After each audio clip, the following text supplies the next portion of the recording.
Someone I know told me this once, almost in passing, and I didn't believe his story. Made him tell me it again, because what he had found had been sitting out in the woods since before this country existed, and he's the one who finally proved it was real. It started with a blank space on a map. I was working for an engineering firm that also did land survey, and I was just searching through the tax map books. Back then, there was nothing digital online. And looking at the different tax maps, most parcels had a parcel number at that time. And I found a couple places where there were no parcel numbers. And I asked the chief surveyor what that meant. And he said, well, it could be a couple different things. He said, if you want to learn how to survey, he goes, figure out what's going on there, why there's no parcel numbers to this. So the first thing I did was gather all the adjoining parcels, deeds, and putting them together, creating a mosaic. The next thing I did was actually to go to the tax office and ask them, I'm like, here's this area. There's no tax number, no parcel number on it. Have any taxes been paid on it? And they looked it up and said, no taxes have been paid on it, but we don't know what's going on there. He decided he was going to find out. It took him over 2 years. And what he found out at the end of it changed the way I think about the ground under my feet. We'll get there, but his story only makes sense once you understand something about how this country carved up its land. 1, 2.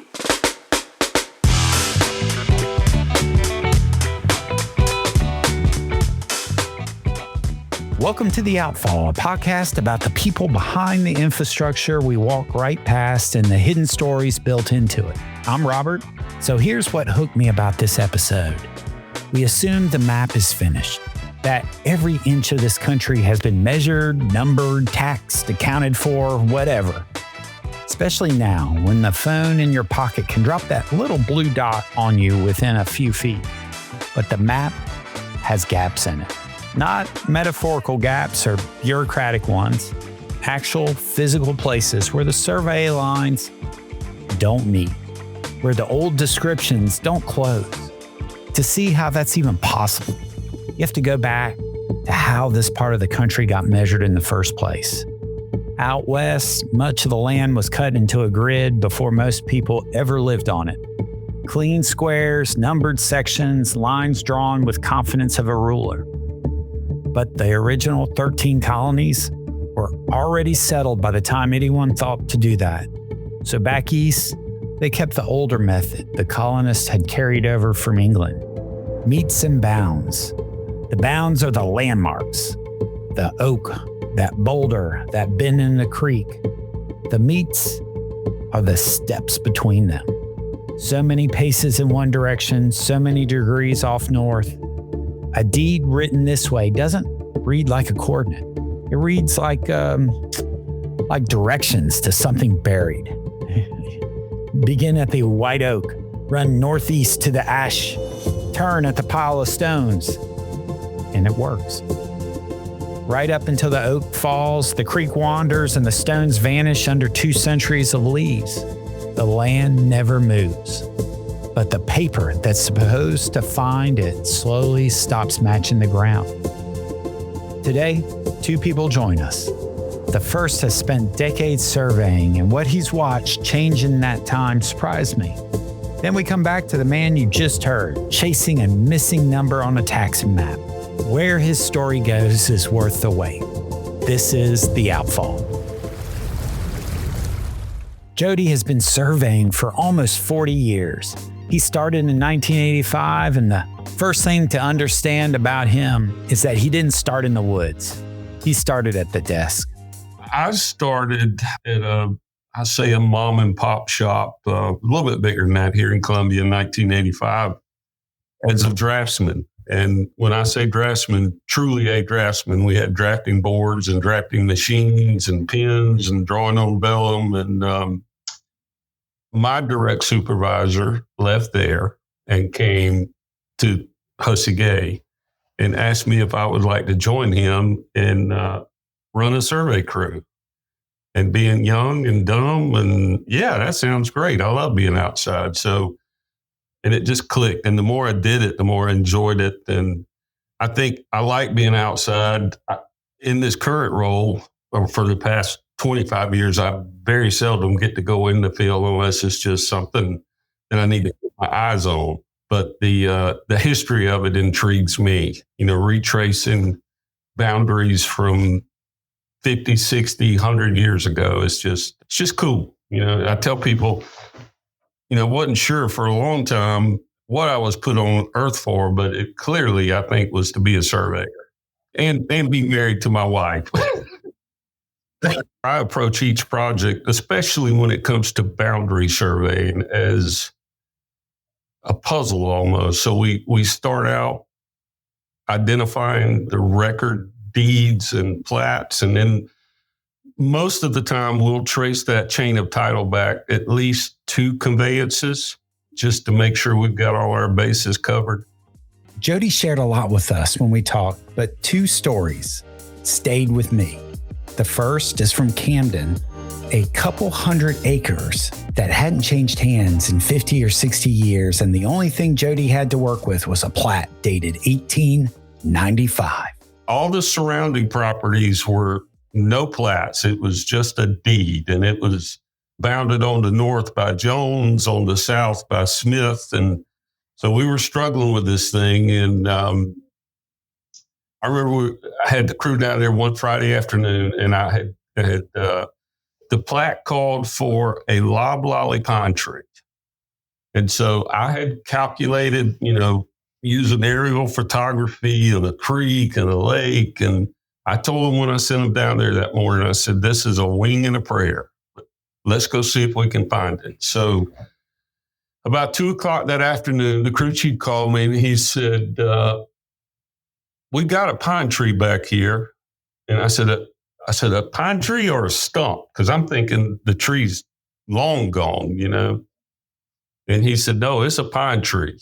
And he said, it's got some old hack marks on it, a blaze. You can take the top layer of bark off of a tree and that it'll kind of form a scab or a knot that stays with it, for its life.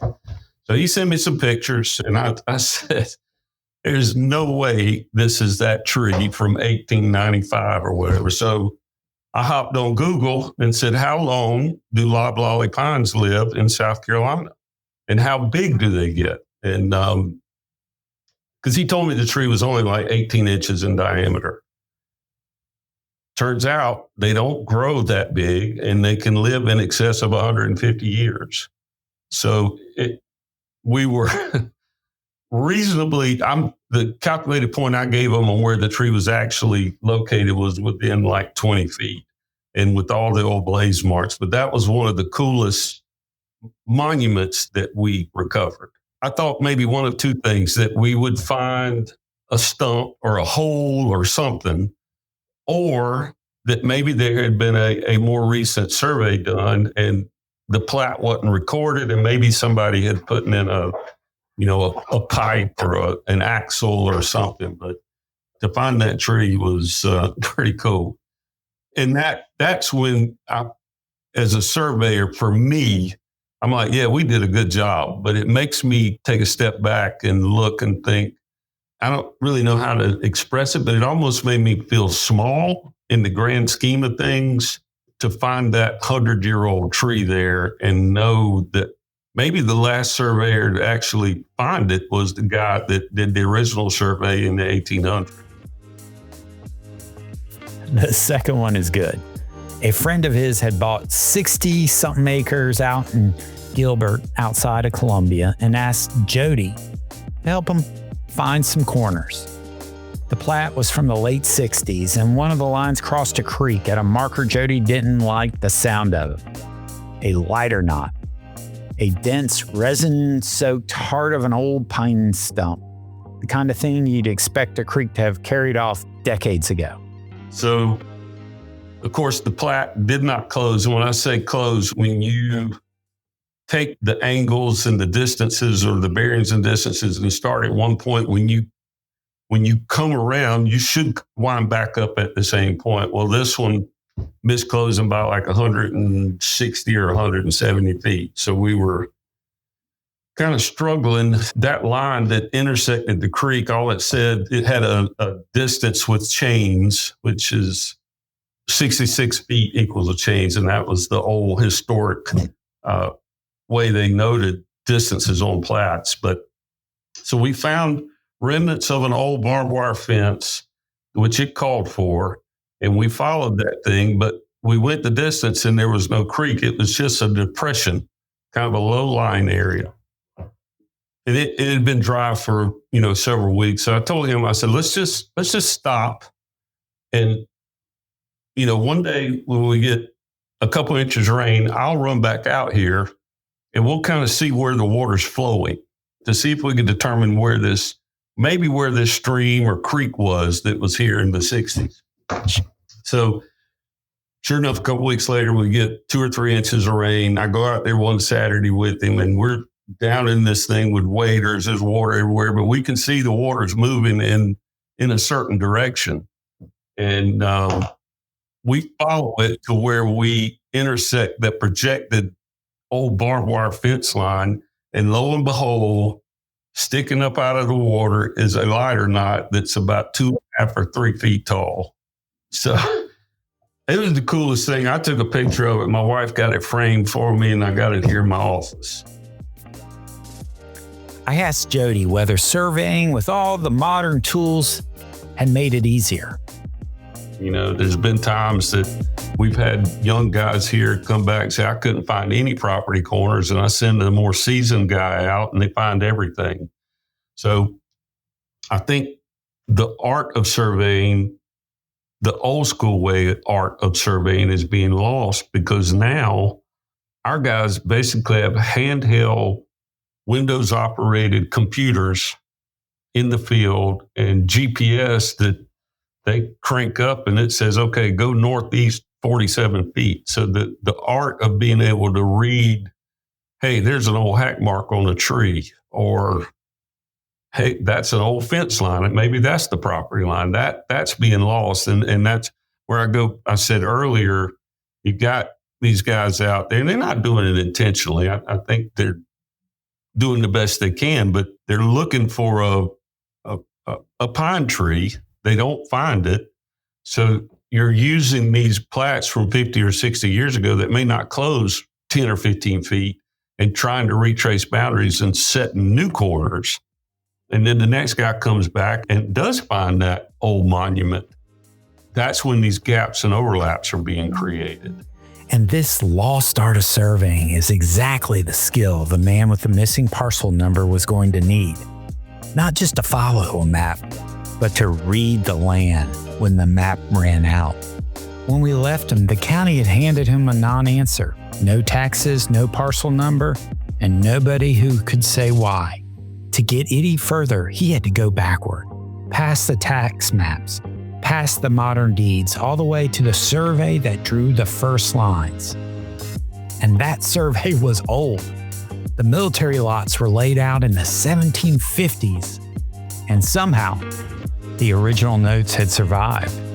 Yeah, I had to go back and try to find something that I felt would be there for sure. Like a lot of times, some of the corners may have been marks in trees, an old chestnut or an oak or something, and it would be some of the commentary in the notes was, it was by this chestnut tree where, Private so-and-so shot a bear or something. That doesn't tell you where it's at. But so I had to find some more of the permanent ones, like a large boulder might have been marked and on this line for a corner or something, point on the line. And so I'd go and try to retrace that just with a compass.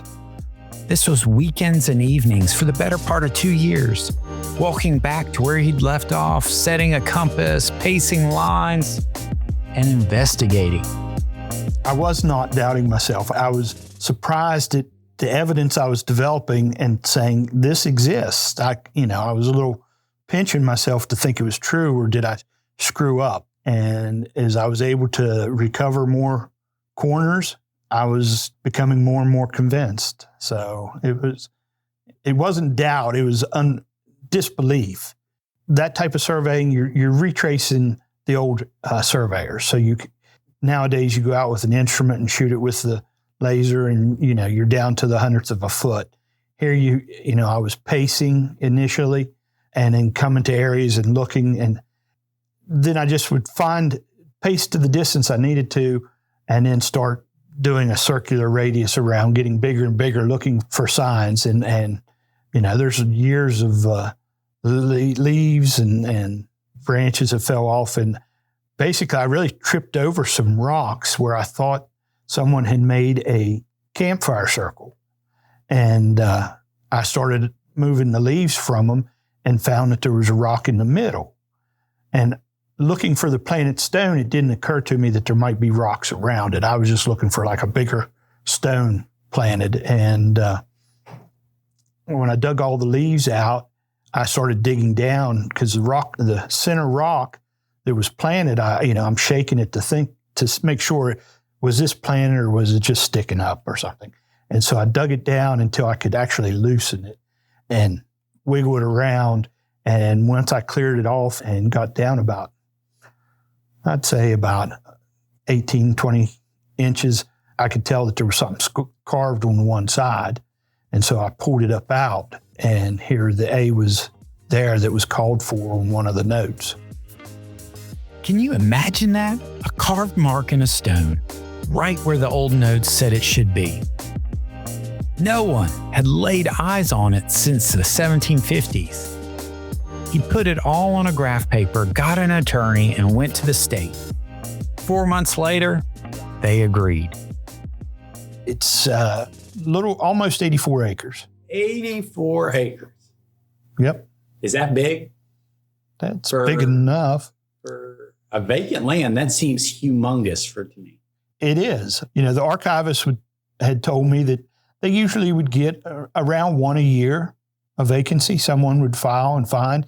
But it was usually, on the magnitude of a half acre to a little over an acre. That was one of the larger ones that they had come across. One a year, half an acre, maybe an acre. His was 84 acres. Land no one had ever owned, sitting there since before there was even a country to tax it. So he did the only thing left to do. He filed a deed from himself to himself. The man with the missing parcel number and the surveyor with the framed lighter knot are cut from the same cloth. Two men who trusted themselves over what the system said there was. Surveying isn't becoming less important in the digital age. It's becoming more important. The more we trust the screen, the more we need the person. And in a world where we're told everything is already mapped, already found, turns out the finding isn't finished. That's it for this episode. Jody's famous lighter knot is up in the show notes if you want to see it. Leave a review wherever you're listening. It's the single biggest thing that you can help this small show get found. And if you know someone who'd like it, send it their way. I'm Robert. Thanks for listening, and we'll see you next time. Yeah. This is a wonderful story. Oh, you're welcome. All right.